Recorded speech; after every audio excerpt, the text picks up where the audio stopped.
بسم اللہ الرحمن الرحیم۔ حضرت ابو ذر غفاری رضی اللہ تعالی عنہ کہتے ہیں کہ رسول اللہ صلی اللہ علیہ وسلم نے فرمایا، قیامت کے دن زیادہ مال والے ہی نیچے ہوں گے، مگر جس شخص نے اپنے مال کو اس طرح اور اس طرح کیا، یعنی اللہ کے راستے میں خرچ کیا اور حلال طریقے سے کمایا۔ حضرت معاویہ بن ابی سفیان رضی اللہ تعالی عنہ سے مروی ہے کہ رسول اللہ صلی اللہ علیہ وسلم نے فرمایا، دنیا میں جو کچھ باقی ہے وہ مصیبت اور آزمائش ہے، اور تم میں سے کسی شخص کے عمل کی مثال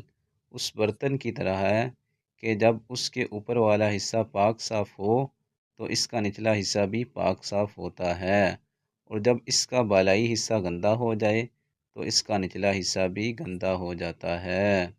دوستو، اللہ تعالی ہمیں ان احادیث مبارکہ پر